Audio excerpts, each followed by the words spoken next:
KBS 1라디오 4시 경제뉴스 마칩니다. 지금까지 아나운서 최승돈이었습니다. KBS 대한민국 중심 채널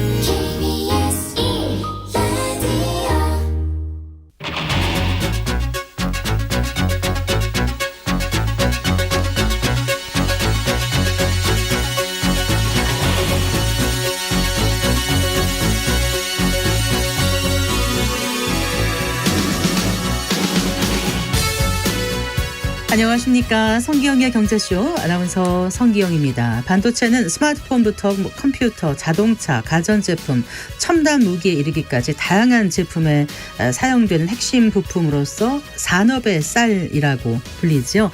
당연히 경제나 주식시장에 미치는 영향도 클 수밖에 없는데요. 올해 반도체 경기와 반도체주 흐름 전망해 보겠습니다. 디지털 기술은 한 번도 만나지 않은 사람을 가깝게 연결해서 친숙하게 느끼도록 만드는데요. 우리가 누군지도 모르는 사람이 운영하는 온라인 쇼핑몰이나 플랫폼을 아주 자연스럽게 이용하는 것도 디지털 기술이 만들어 놓은 신뢰 관계 때문이라고 합니다. 오늘 이 디지털 시대의 신뢰에 대해서 생각해 보겠습니다. 이 시간 유튜브로도 함께하겠습니다.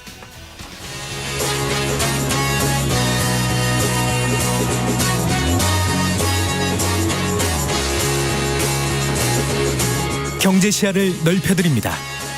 투자의 지름길을 안내합니다. 돈 되는 정보를 발견하는 시간. KBS 1라디오 경제쇼.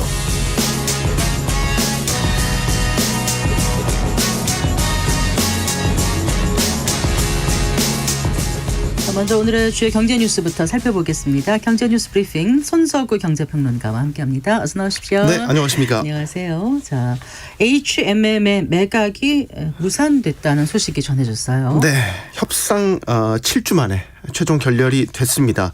국내 유일 대형 선사죠, HMM. 지난해 12월에 HMM 매각 인수 우선 협상 대상자로 하림그룹과 JKL 파트너스 컨소시엄이 선정이 됐는데요. 네.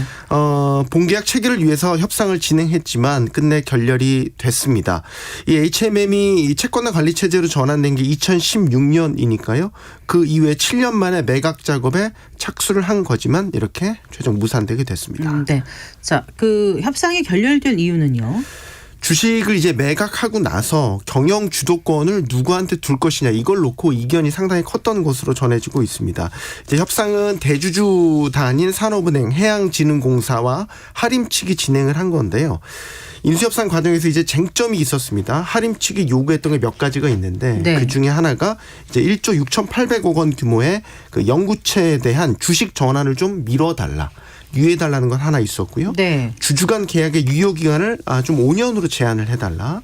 또 하나는 재무적 파트너죠. 이 JKL 파트너스의 지분 매각 제한을 이걸 좀 풀어주거나 아니면은 제한 기간을 좀 줄여달라. 이런 요구들을 계속 했었거든요. 하림 측에서요. 하림 측에서요. 네.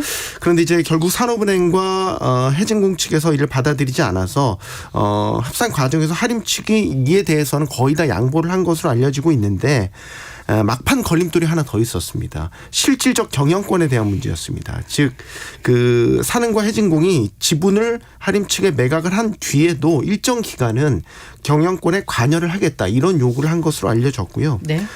이런 것들이 이제 뭐냐면 어떤 경영적 판단을 하는 데 있어서 사전 협의나 동의를 구해라 이런 내용이었습니다. 이걸 하림 측이 결국 받아들일 수 없다라고 판단을 해서 협상이 깨지게 됐다라는 후문이고요.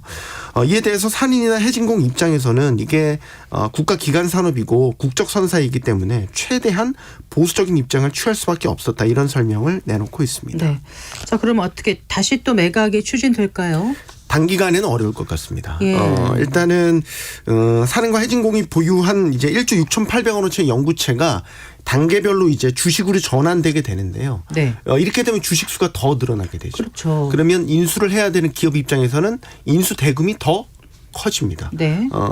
이렇게 되면 이제 매각 대금이 더 커지기 때문에 섣불리 인수에 나설 기업들이 이전보다 더 줄어들게 될 가능성이 크고 특히 해운업 경기 역시 최근에 침체 일로이기 때문에 현재 상황에서 나서는 기업들도 많지 않을 거다 이런 전망이 우세합니다. 네. 자, 서울 지역의 그 초소형 아파트 전세값이 중대형 아파트 전세가보다 더 비싼 곳이 있나 보죠? 네, 서울 지역은 평균을 내보니까 평균이. 네, 평균을 내보니까 그런 것으로 조사가 됐어요. 이 한국부동산원에 따르면요, 작년 10월 기준입니다. 서울 전용 면적 40제곱미터 이하, 그러니까 전용 면적 기준으로 12평 이하가 되겠습니다. 이런 초소형 아파트에 제곱미터당 평균 전세가를 집계를 해보니까 806만 3천 원이었고요. 네. 이게 전용 면적 85제곱미터에서 135제곱미터 사이, 즉 중대형 구간은 759만 6천 원. 전역 135제곱미터 초과하는 대형 아파트들은 제곱미터당 757만 1,000원. 그러니까 800만 원대인 초소형 아파트의 제곱미터당 평균 전세가가 가장 비싼 거죠. 그러니까 제곱미터당 단위 그렇죠. 면적당 단위 값이 비싼 면적당. 거지. 물론 이거를 이제 다 합치면 네, 전체 전세가는 네. 뭐 중대형이나 대형이 더 비싸겠죠. 네. 네, 하지만 이제 제곱미터당 나눠 보면 그렇다라는 겁니다. 이런 게 서울이나 수도권에 좀 두드러지게 나타나는 현상입니다. 반대로 지방에서는 여전히 대형 아파트 선호도가 더 높아서 네. 초소형 아파트 전세값보다는 대형 아파트의 제곱미터당 전세값이 더 비쌌습니다. 네. 초소형 아파트 전세값이 왜 이렇게 비싸게 책정될까요? 아무래도 이제 수요가 있으니까 가격이 올라간다 이렇게 봐야 되겠죠. 1인 가구가 계속 늘어나고 있다는 건 알고 계시잖아요. 이게 작년 12월 통계청 발표 기준으로요. 2022년 기준입니다. 전국 1인 가구가 750만 2,350가구였습니다. 네. 전체 가구의 34.5%를 차지했는데 5년 사이에 188만 구가 넘게 늘어날 정도로 빠른 속도로 1인 가구가 늘어나고 있죠. 특히 이게 지역별로 보면 서울과 수도권에 이런 1인 가구들이 집중돼 있고, 이런 분들은 사실 큰 아파트 필요 없죠. 초소형 아파트를 선호하기 때문에 결국 이런 것들이 초소형 아파트의 전세값을 좀 비싸게 만드는 요인이다. 또 하나 전세 사기 여파가 여기에 있습니다. 그래서 빌라나 뭐 다세주택으로 전세를 구하려는 그런 기피 현상들이 좀 심해졌지 않습니까? 이런 분들은 이제 그 수요가 아파트로 이동하면서 네. 초소형 아파트에 대한 선호 현상이 더 두드러지게 나타난 결과다. 이렇게 볼 수 있겠습니다. 그렇군요. 근데 이런 가운데 내년에 아파트 입주 물량이 많이 줄어들 거라고 하죠. 네, 그렇습니다. 2025년 말씀하시는 거죠? 맞습니다. 네. 부동산한 114에 따르면요, 내년도 전국 아파트 입주 예정 물량을 집계를 해보니까 24만 4,200여 가구였습니다. 올해 입주 예정 물량이 33만 2,600여 가구였습니다. 그러니까 한 9만 가구 정도 줄어들 것으로 전망되고요. 퍼센테이지로 하면 27% 좀 감소하는 거고, 네. 이 물량 자체만 보면 12년 만에 가장 적은 물량입니다. 그래서 지역별로 따져보면 서울은 한 2만 가구 정도가 증가할 것으로 전망되는 반면에 네. 세종이나 대구, 광주, 경북 이런 지방의 입주 물량이 올해보다 절반 이상 감소할 것이다. 이런 전망이 나왔는데요. 이렇게 입주 물량이 감소를 하는 배경은 역시 부동산 경기와 관련이 있습니다.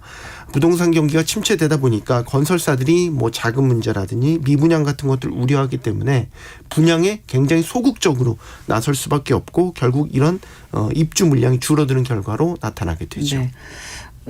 그 주택 얘기 좀 더 해볼까요? 이제 대입 전형 막바지에 이르렀지 않습니까? 네. 근데 3월 되면 대학 그 신입생들도 입학하고, 그렇죠. 대학들도 이제 봄학기 개강하는 입학 시즌인데, 지금 서울 주요 대학가 주변에 월세가 많이 비싸진 모양이에요. 네, 부동산 정보 플랫폼 다방이 지난달에 서울 주요 대학가 주변에 보증금 1,000만 원 기준의 원룸의 평균 월세를 조사한 결과입니다. 그래서 월세는 1년 사이에 11.6%가 더 올랐고요. 네. 관리비도 있지 않습니까? 관리비는 19.3% 각각 오른 것으로 파악됐습니다. 그래서 월세는 57만 4천 원, 관리비는 7만 2천 원. 이제 합하면 월 60만 원이 훌쩍 넘는 것으로 조사가 된 거죠. 학비 외에 이렇게 그 주거비로 지출을 많이 하면 상당히 부담이 될 텐데, 네. 어느 대학 주변에 가장 비싸게 형성되고 있나요, 가격이? 네, 월세가 가장 비싼 곳 이화여자대학교 네. 주변으로 조사가 됐습니다. 서울 서대문구에 이제 소재하고 있지 않습니까? 서울 서대문구 이화여대 인근 원룸의 평균 월세가요 71만 원이었습니다. 그래서 이게 작년에 이어서 올해도 서울 주요 대학가 중에서 2대 근처에 월세가 가장 높은 것으로 나타났고요. 네. 이어서 뭐 또 근처에 있는 학교네요. 서강대. 지역이 65만 원, 네. 경희대 지역이 62만 원, 연세대 주변이 60만 원, 한국외국어대 주변이 59만 원, 고려대 57만 원 순이었습니다. 그나마 저렴한 지역이 서울 지역은 성균관대 인근이었고요. 47만 원으로 가장 저렴했습니다. 이제 대학생들이 이제 뭐 입학하거나 혹은 재학생들도 이제 기숙사에 들어가는 경우도 있지만 기숙사 수용이 한계가 있지 않습니까? 이런 분들이 이제 대학가 주변에 이런 원룸에서 자취하는 분들이 많은데 네. 뭐 올해 또 상당수 대학들이 등록금을 인상하거나 인상을 검토하고 있습니다. 이런 가운데 이렇게 월세나 관리비가 오르게 되니까 네. 뭐 대학생들이나 부모님들 경제적 부담이 커질까 걱정됩니다. 그 유튜버 얘기 좀 해볼까요? 그 인기 유튜버들이 벌어들이는 수입이 어마어마하다면서요. 네. 네. 이게 뭐 많다 이야기 참 많이 했잖아요. 이 국세청에 이 신고된 수입 기준입니다. 네. 그래서 양경숙 더불어민주당 의원이 국세청에서 받은 이제 1인 미디어 창작자 수입 금액 현황 자료를 보면요. 2022년 기준 1인 미디어 창작자로 수입을 신고한 인원이 총 39,366명이었는데요. 이들이 신고한 수입 금액이요. 총 1조 1,420억 원. 1조 1,420억 원입니다. 네. 네. 이제 사상 처음으로 이제 1조 원을 돌파를 한 거고요. 이게 2019년에는 875억 원, 2020년에는 4,520억 원, 2021년에는 8,588억 원. 네. 2020년에 결국 1조 원을 돌파를 한 거죠. 네. 이게 이제 그 상위 1%. 그러니까 가장 많이 버는 수준으로 상위 1% 연평균 수입이 상당합니다. 일단 전체 수입 금액은요. 네. 1인으로 나눠보면 2,900만 원 수준입니다. 그렇게 많지 않네 1인당 평균. 그렇습니다. 네. 많지 않네 생각하실 수도 있는데 이제 수입 상위 1%에 해당하는 393명의 총 수입이 3,332억 원이었고요. 이들의 1인당 평균 수입은 이제 8억 4,800만 원. 네. 많네요. 그래서 이게 이제 2019년 때 상위 1% 수입과 비교를 해보면 많이 늘었습니다. 26.4%가 늘어났으니까요. 이게 이제 이렇게 보면 유튜버들의 수입도 점차 빈익빈 부익부가 심해진다. 이렇게 해석을 할 수 있겠죠. 예, 잘 들었습니다. 고맙습니다. 고맙습니다. 경제뉴스 브리핑 손석구 경제평론가와 함께했습니다.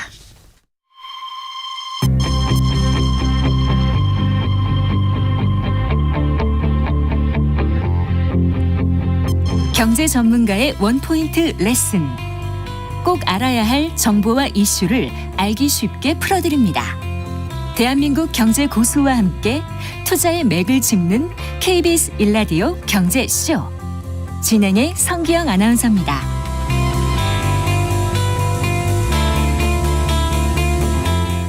4시 17분입니다. 경제의 미래를 예측하는 데 참고하는 경제 지표를 경기 선행 지표라고 하죠.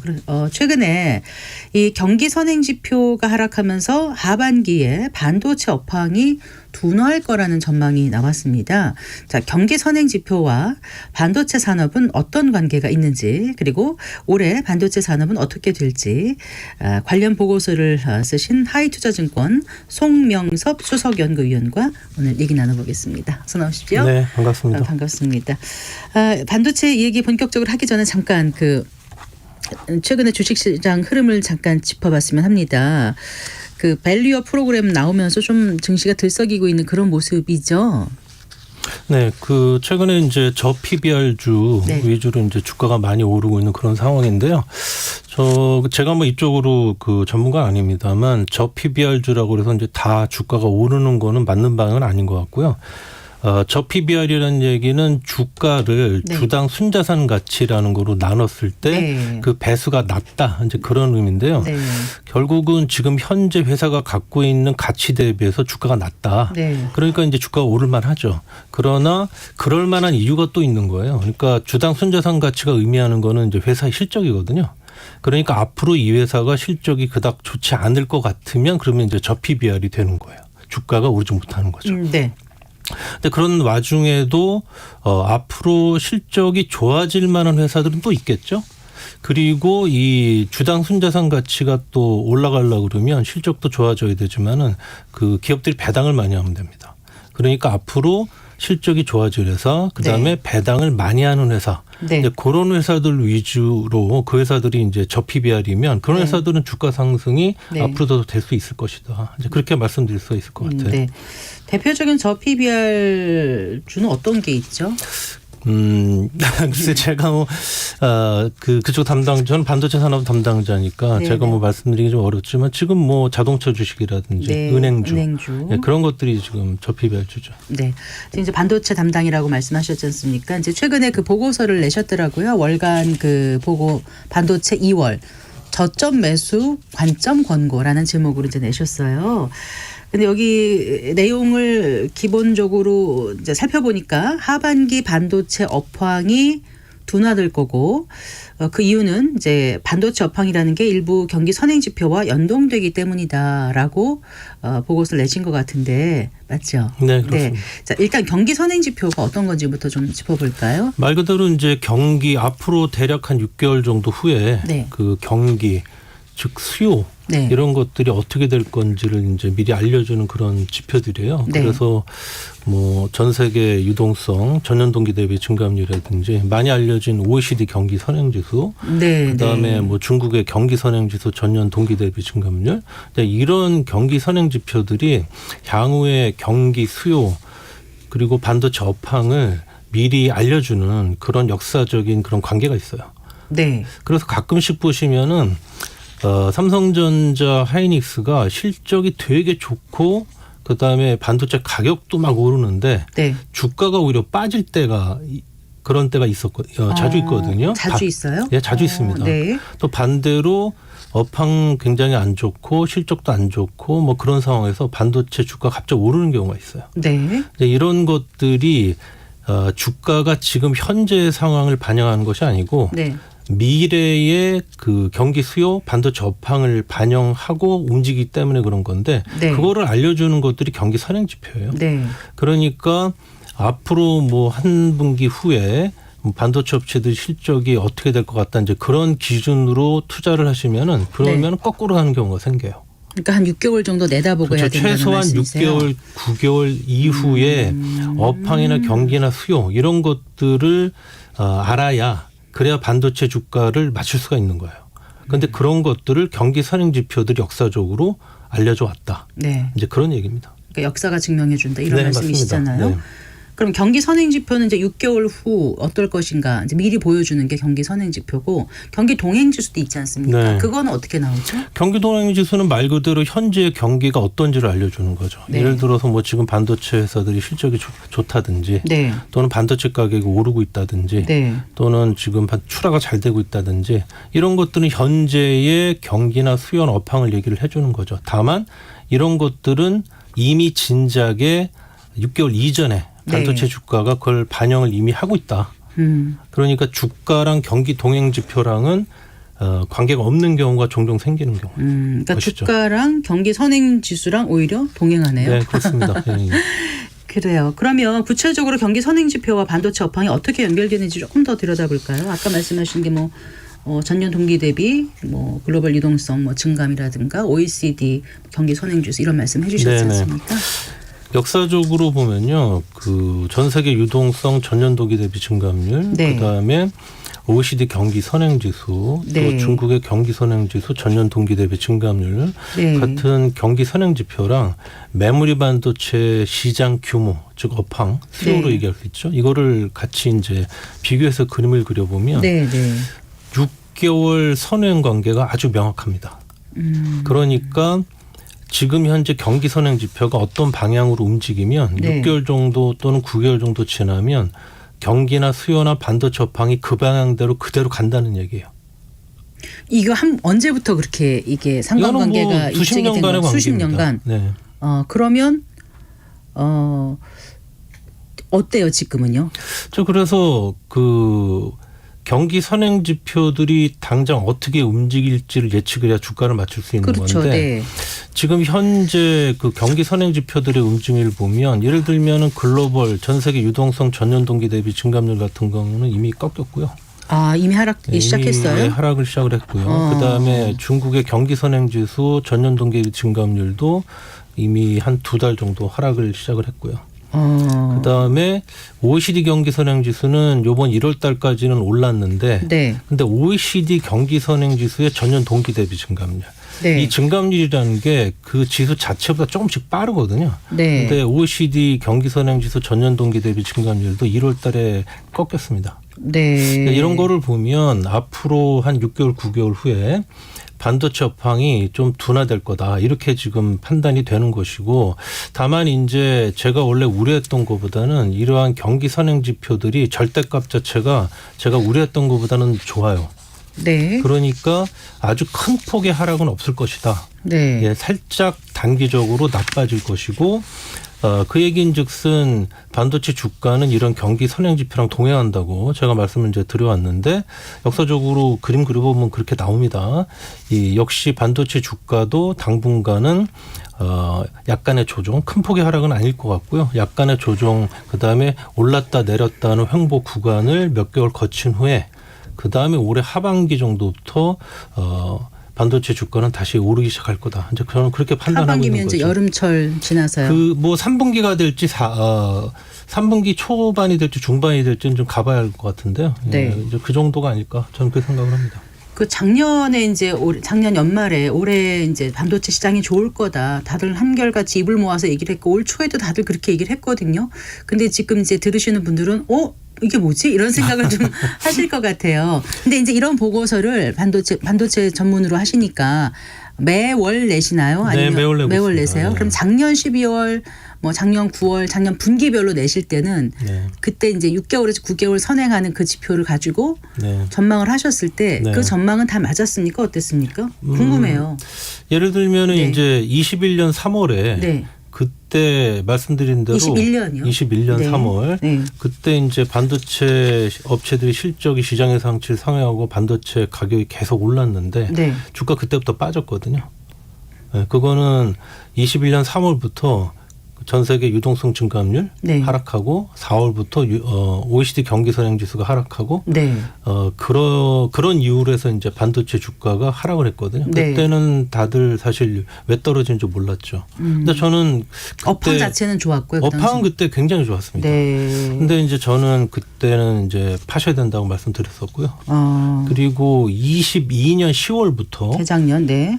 22년 10월 달에는 반도체 업황 굉장히 나빴을 때고요.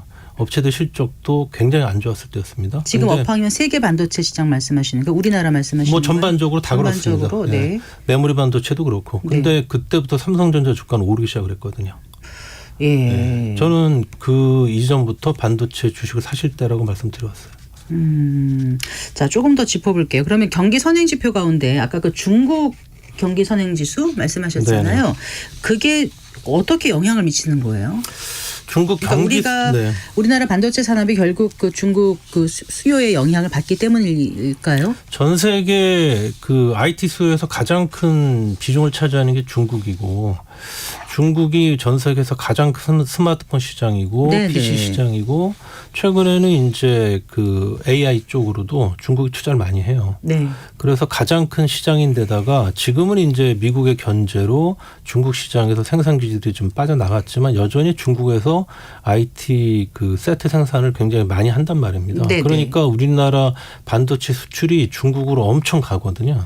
그러니까 그쪽에서 수요가 안 좋으면 그러면 전반적으로 우리나라 그 반도체 업체들의 실적이 이런 것들이 좋을 수가 없는 거죠. 네. 그런데 중국의 IT 수요 전년 동기 대비 증감률 네. 하고 우리나라 반도체 주가는 그런 이유로 똑같습니다. 네. 자, 그런데 중국 IT 수요 전년 동기 대비 증감률은 중국의 경기 선행 지수 전년 동기 대비 증감률하고 동행합니다. 네. 그런데 중국의 경기 선행 지수 전년 동기 대비 증감률이 최근에 조금 꺾였다. 아, 그러면 결국은 그러면 반도체 쪽으로도 시간이 지나면 악영향이 약간 있을 것이다. 네. 그래요. 물론 뭐 큰 폭이 아니기 때문에 다시 한번 말씀드리지만 큰 폭의 조정을 생각하고 있는 건 아닙니다. 그러니까 큰 폭이 아니다면 지금 어느 정도 안에서의 밴드 안에서 움직일 거라는 그러니까 말씀이신 이제 거예요? 막 꺾이기 시작을 했는데 주가로 말씀하시는 건가요? 예. 주가로. 네.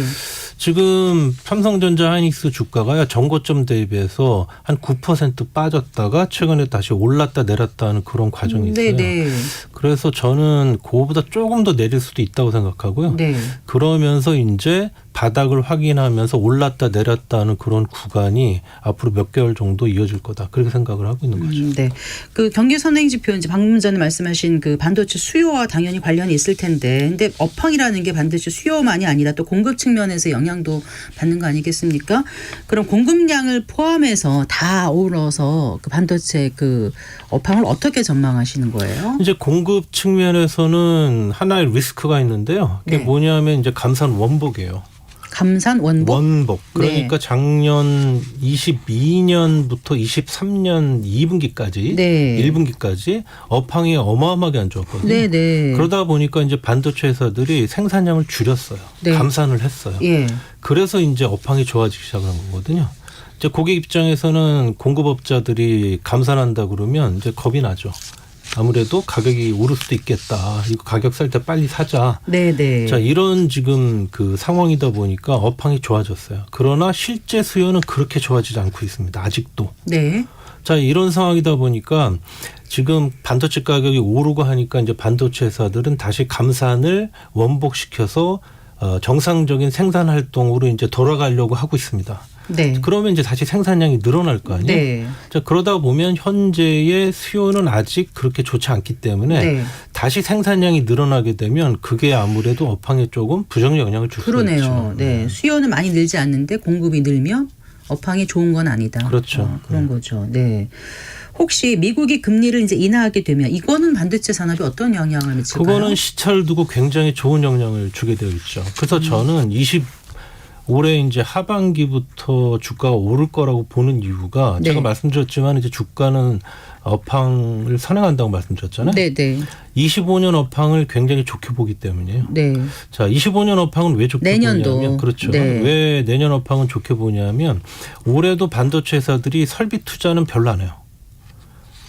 그렇기 때문에 25년에도 생산 증가율은 굉장히 낮을 거예요. 네. 자, 그런 상황에서 지금 미국이 올해 한 2분기 말 정도에 금리 인하를 할 걸로 예상이 되지 않습니까? 네. 그러면 네. 다른 나라들도 같이 금리 인하를 하게 되죠. 네. 그러면 이러한 금리 인하들이 당장은 영향을 안 주지만 시차를 두고 25년 뭐 상반기부터 네. 경기랑 수요를 끌어올리게 돼요. 네. 그러면 네. 이제 수요는 좋아지죠. 네. 거기에 또 시장에서 지금 많이 화제가 되고 있는 온 디바이스 AI라고 네. 이제 이게 올해는 그렇게 큰 영향이 없는데 내년부터는 아마 이게 성장이 좀 빨라질 것 같아요. 그럼 이것도 역시 수요를 끌어올리는 이유죠. 네. 그럼 25년은 생산 증가율은 생산은 뭐 그닥 많이 안 느는데 수요가 많이 수요는 늘어나면 25년에는 말씀하신 그런 미국 금리 인하라든지 온 디바이스 AI 이런 영향으로 수요는 좋아질 거거든요. 네, 그럼 네. 25년은 또 업황이 굉장히 좋아질 거고 네. 그거를 선반영할 반영하는? 올해 하반기 이후에 주가는 또 세게 오를 것이다. 이제 그런 말씀입니다. 예, 이제 충분히 이해가 됐습니다. 자, 그러면 내년부터 반도체 업황이 그러니까 반도체 주가가 좋아진다라면 어떤 부분을 지금부터 눈여겨보면 좋을까요? 반도체 안에서도 많지 않습니까? 네, 그래서 저는 지금 현재로서는 너무 그렇게 막 공격적으로 사실 필요는 없다고 생각하고요. 반도체 주식 전반적으로. 네. 지금은 어떻게 하면 좀 더 싸게 살까? 이제 그거를 고민하셔야 될 시기고 네. 어느 정도 이제 올해 한 3분기 정도 들어가면서부터 이제 주가가 오르기 시작을 할 건데 네. 그럴 경우에는 저는 삼성전자보다는 하이닉스를 좀 더 선호합니다. 네. 예, 하이닉스는 반도체 전문 기업이고 네. 삼성전자는 반도체 외에도 또 다른 사업 부분들이 많잖아요. 그러니까 반도체가 좋아지면 하이닉스가 좀 더 긍정적인 영향을 받아요. 네. 그리고 최근에 HBM이라는 그런 고대역. 예, 맞습니다. 지금 가장 고성장하는 부분인데 네. 그 부분에서 지금 하이닉스가 삼성전자보다 경쟁력이 더 앞서고 있어요. 예, 그래서 저는 오른다고 하면 당분간은 뭐 공격적으로 사시지 마시고 저점 매수에 힘쓰시고 나중에 오를 때는 이제 하이닉스가 삼성전자보다 좀 더 많이 오를 가능성이 높다. 네. 그렇게 보고요. 그다음에 소부장주 중에서는 네. 제가 여기서 먼저 말씀드려야 될 거는 가끔씩 이제 이런 질문을 하세요. 반도체 주가가 앞으로 만약에 하락한다고 하면 네. 그러면 서부장주 중에서는 그래도 오를 만한 주식이 없겠냐? 네. 저는 없다고 말씀드립니다. 그럼 왜 다시 그러냐? 말씀해 주세요. 제가. 반도체 주가가 앞으로 만약에 안 좋다. 네. 그러면 그런 경우에서라도 앞으로 오를 수 있는 소부장 주식은 없겠냐? 없다. 그렇게 이제 저한테 질문을 하시면 네. 저는 없다라고 말씀드린다고요. 네. 그게 왜 그러냐면 반도체 회사들이 지금 반도체 회사들의 주가가 오른다는 얘기는요. 나중에 시간 지나면 반도체 업황이 좋아진다는 얘기잖아요. 아까 말씀드린 제가 그런 관계로. 그러면 업체들이 실적이 좋아지겠죠. 돈 많이 번다는 얘기죠. 그러면 돈 많이 벌면 그러면 이제 고객들의 수요를 맞춰줘야 되고 또 원가 절감도 해야 되기 때문에 설비 투자를 늘립니다. 그러면 네. 그 자체가 소부장주들의 실적이 되는 거예요. 이런 연결관계가 너무나 명확하기 때문에 네. 시차는 있지만 반도체 네. 주가 오를 때는 소부장주도 같이 오르고 반도체 주가 빠질 때는 소부장주도 같이 빠져요. 네. 그런 상황인데 저는 다만 현재 상황에서 소부장주 중에서 이제 선호하는 순서를 좀 말씀을 드리면 네.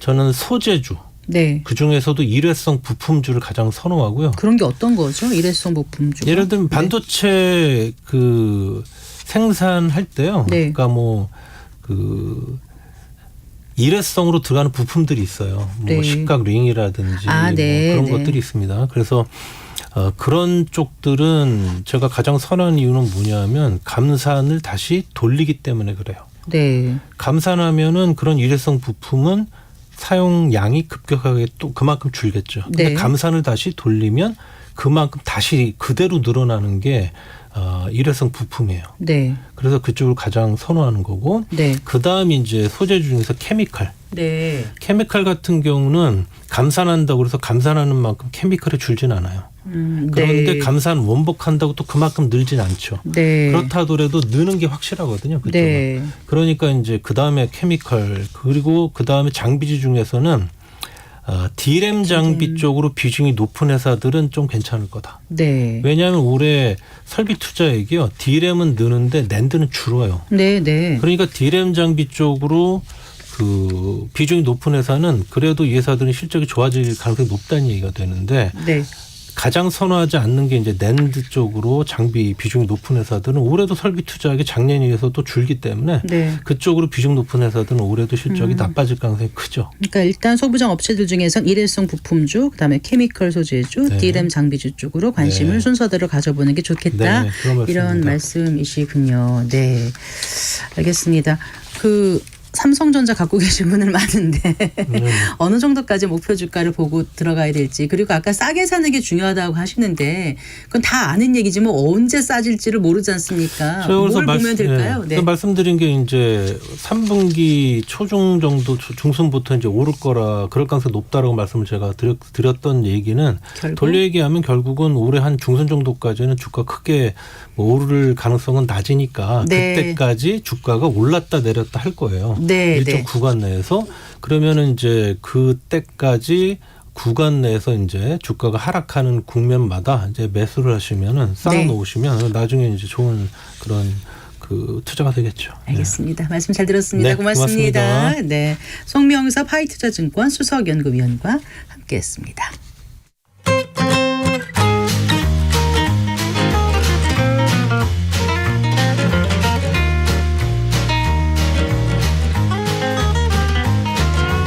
경제 맛집 투자 핫플. 지금은 돈 벌기 딱 좋은 시간. KBS 1라디오 경제쇼.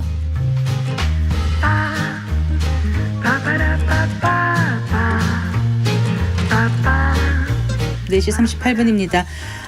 디지털 기술의 혁신으로 새롭게 창출되는 상품과 서비스가 우리 경제와 일상에 미치는 영향에 대해서 생각해보는 시간입니다. 디지털 이코노미, 오늘도 KDI 한국개발연구원 김동영 박사와 함께하겠습니다. 어서 나오십시오. 안녕하세요. 안녕하세요. 자, 오늘 디지털 시대의 신뢰에 대해서 얘기를 해주신다고요? 네. 이 디지털 기술들이 우리 일상에 굉장히 파고들면서 독특한 현상이 한 가지가 나타나기 시작을 했는데요. 이 낯선 사람을 자기 집에 스스럼 없이 재우고요. 낯선 사람이 모는 차에 올라타는데 그렇게 거리낌이 없습니다. 온라인 데이트 앱도 대표적이죠. 사진만 보고 온라인에 올라와 있는 사진만 보고 그 사람이 연쇄 살인마일 수도 있는데 아, 그렇게 끔찍한 말씀을. 이제 데이트 신청을 하고 네. 실제 만남이 이루어집니다. 네. 게다가 또 이렇게 모르는 사람들은 아주 잘 신뢰하는데 뭐 정치인이나 금융인과 같이 잘 알려진 사람들에 대한 신뢰는 극단적으로 불신이 커지고 있어요. 불신이 커지고 있는 네. 이러한 특이한 모습들이 나타나고 있어서 디지털 시대의 신뢰에 대해서 한번 이야기를 해보려고 합니다. 예, 참 아이러니하다는 느낌도 들어요. 그러게요. 낯선데 신뢰를 하고 맞습니다. 익숙한데 오히려 불신을 네. 하고 디지털 시대의 신뢰라고 표현하셨는데 그러면 디지털 이전의 아날로그 네. 시대의 신뢰하고는 어떻게 다르죠? 네, 이제 요참에서 과거의 신뢰 방식과 요즘의 신뢰 방식의 변화를 한번 짚어볼 필요가 있는데요. 네네.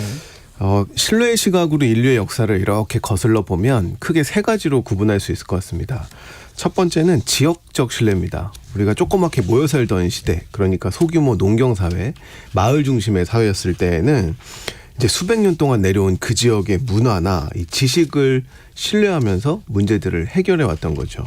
그래서 영화에서 보면 뭔가 이렇게 힘이 세거나 뭐 일을 잘할 것 같은 사람이 마을의 수장이 아니라 가장 나이가 많은 오래 산 노인이 이제 그 지역의 수장의 역할을 하는 경우가 굉장히 많잖아요. 이런 것들이 이제 지역적 신뢰의 대표적인 사례를 할 수 있습니다. 네네. 그런데 이게 아주 옛날 얘기고요. 이제 오늘날 우리가 살아가고 있는 이 시대에 굉장히 보편화된 신뢰는 제도적 신뢰입니다. 네. 그러니까 이제 신뢰가 계약이나 법정이나 어떤 상표 형태로 그렇죠. 그러니까 누구나 다 알고 있는 이러한 형태로 구현되고 있는 것들을 믿고 있는 거죠. 일종의 중개인 신뢰 사회라고 얘기할 수가 있습니다. 네네. 신뢰가 판사와 규제 혹은 당국과 전문가, 감시기관과 게이트 키퍼에 의해서 보장되는 사회를 의미합니다. 네. 이건 이제 공감이 되실 겁니다. 우리가 지금 디지털 시대라고 하지만 사실은 디지털 전환 시대를 사는 거기 때문에 네. 이런 모습도 분명히 삶 곳곳에 있거든요.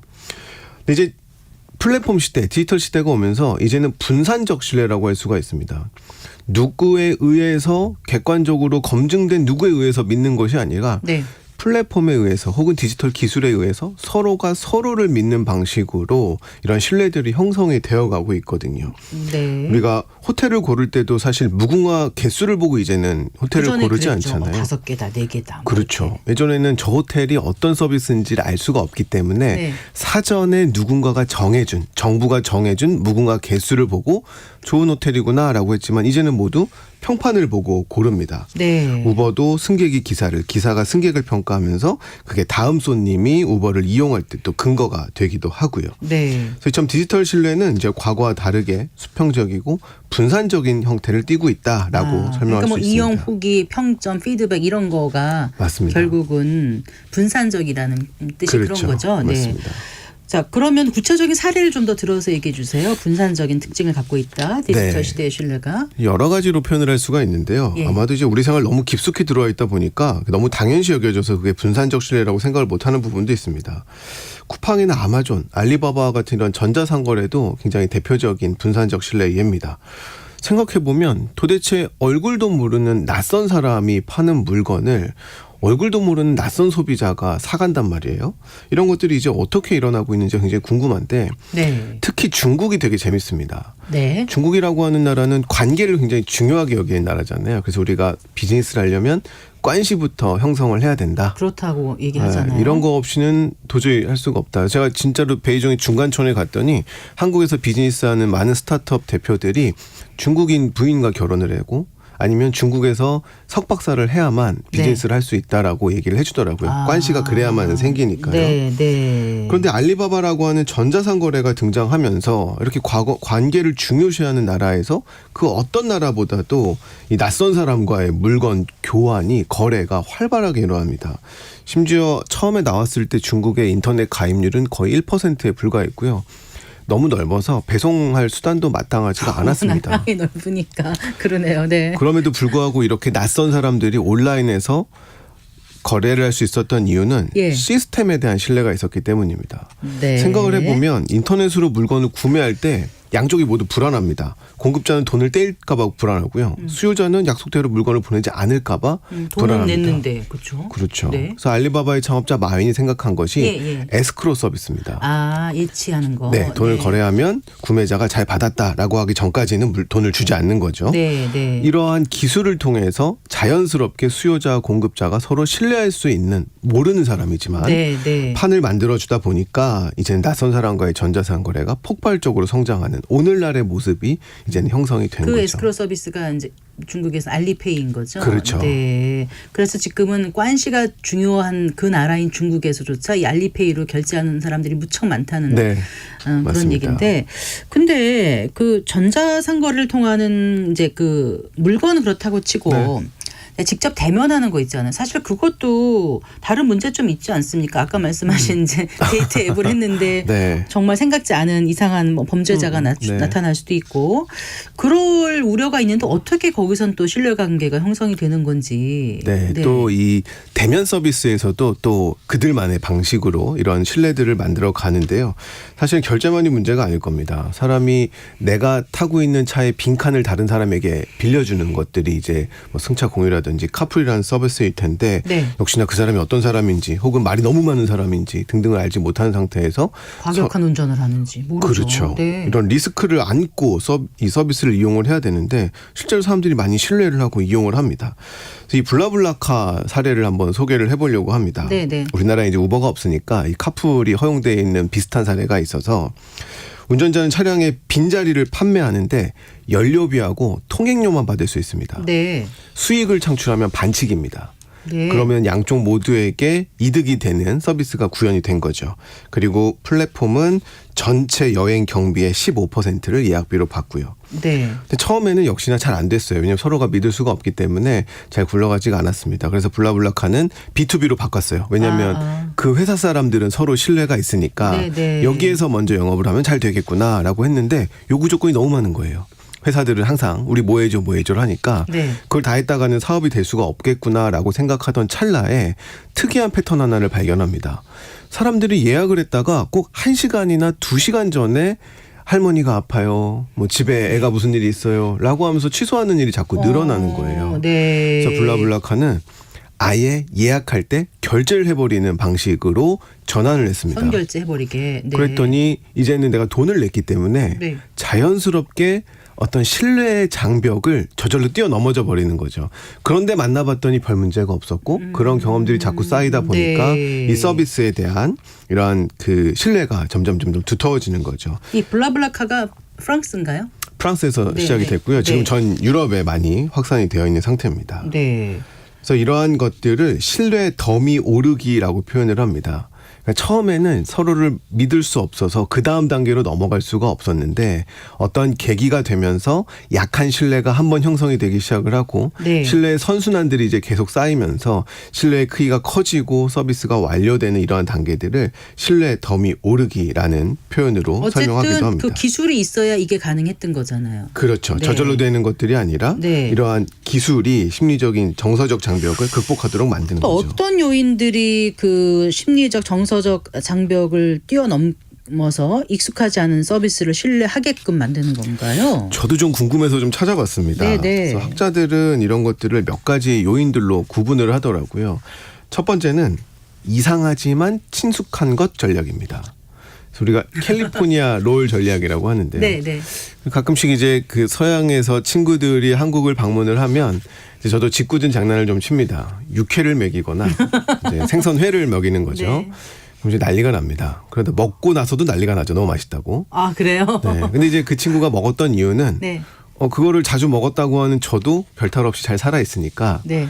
자기도 먹어도 별일이 없겠구나라는 마음을 가지고 접근을 하는 걸 겁니다. 네. 처음에 미국 사람들에게 스시라고 하는 게 처음 상륙을 했을 때 미국 사람들 잘 먹질 않았습니다. 날 걸 못 먹는 거죠, 처음에. 그렇죠. 네. 굉장히 불안했겠죠.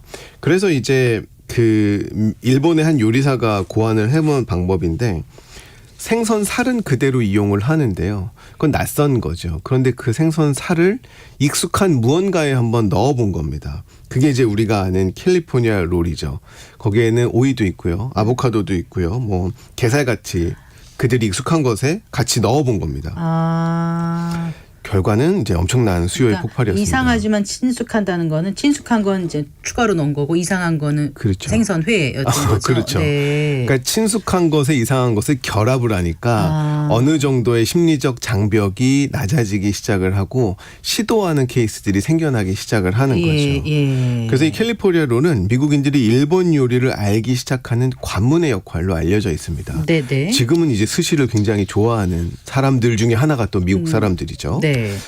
실제로는 애플의 유명 디자이너인 조너선 아이브 역시 이런 디자인을 할 때 이상하지만 친숙하게 만드는 전략들을 많이 씁니다. 에어비앤비도 마찬가지예요. 에어비앤비 처음에 홈페이지 딱 들어가면 목적지를 찍으라고 나오지 않습니다. 모든 지역을 검색할 수 있게 해놨어요. 그런가요? 그 왜 그러냐면 사람들이 낯선 이의 집을 고를 때 네. 약간 그 불안함을 느끼거든요. 네네. 그러면 가장 먼저 뭘 해보냐면 우리 동네를 검색합니다. 네. 우리 동네에 에어비앤비가 어떤 집을 하는지를 먼저 보고 저런 형태로 에어비앤비가 이루어지는구나 네. 라는 걸 보고 이제 자기가 여행할 집들을 찾는 거죠. 이렇게 그래요. 이상하지만 친숙한 전략을 쓰기도 하고요. 얼리 어답터 전략도 굉장히 유명한 전략입니다. 트랜스퍼 와이즈라는 영국의 회사가 있습니다. 환전을 해야 되는데요.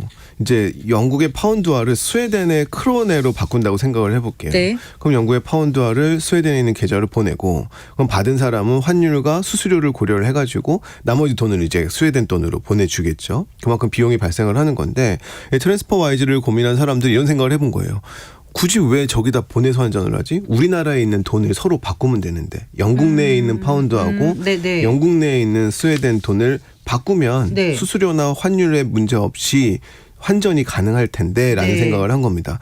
굉장히 좋은 서비스인데 문제는 스타트업이 하는 이런 환전 서비스를 아무도 믿지 않았던 거죠. 네. 그래서 어떤 사람들을 찾아냈냐면 연금 수급자인데 외국에 사는 영국인들을 찾아낸 겁니다. 이 사람들은 항상 돈이 부족해요. 그런데 그런 비용마저 드니까 이 사람들에게 먼저 서비스를 하게 해주고 그 사람들의 입소문을 타게 하고 그 신뢰가 점점 커지는 신뢰덤이 오르기 전략들이 성공을 하게 되는 네. 케이스들도 나타나기 시작을 했습니다. 네. 그러니까 디지털 신뢰 시대에 사람들이 결국 사람을 믿는 건지 아니면 그 디지털 기반이 되는 그 플랫폼 맞습니다. 기술을 믿는 건지 약간 좀 혼동이 되는데요. 좀 모호하죠. 네. 사실 과거에는 기업을 믿으면 됐습니다. 예전에 테스코 슈퍼마켓에서 소고기를 팔았는데 거기에 말고기가 들어있었어요. 정말 말도 안 되는 그러한 일이 있었는데 그래서 테스코 슈퍼마켓이 자기가 판매하는 육류 제품 1,000만 개를 회수했습니다. 네. 당시에 이제 총리까지 나서서 해결하겠다고 할 만큼 굉장히 큰 일이었고 당연히 공급업체가 아닌 테스코 슈퍼마켓이 책임을 졌죠. 근데 디지털 시대의 플랫폼은 다릅니다. 사실 우리가 낯선 사람의 차를 탈 때는 그 운전자를 믿기도 하지만 평판에 의한 플랫폼이 어느 정도는 다 걸러줬을 거라는 믿음이 있기 때문에 우버를 이용할 수가 있는 거거든요. 네네. 그래서 과거에는 신뢰가 굉장히 중앙 집권적이고 하향식이었다면 오늘날에는 그렇게 말을 잘 듣던 그저 따르기만 했던 소비자들이 그 과정에 참여하면서 평가를 하고 별점을 주고 평판을 형성을 하면서 이제는 진짜로 서로의 문제가 있는지 없는지 이 식품이 네. 면역력에 좋은지 운동화가 진짜인지 등을 평가하고 선택하도록 하는 이러한 상호 연결되어 있는 평가 네. 시스템으로 바뀌면서 개인과 플랫폼 모두를 신뢰하는 형태로 점점 바뀌어 그게 나가게 앞서 되는 말씀하신 겁니다. 분산전 특징하고 연결되어 맞습니다. 있는 거죠. 오늘 네. 이제 내내 드리고 싶은 말씀이 디지털 시대의 평판은 분산적으로 바뀌어간다라는 점입니다. 네.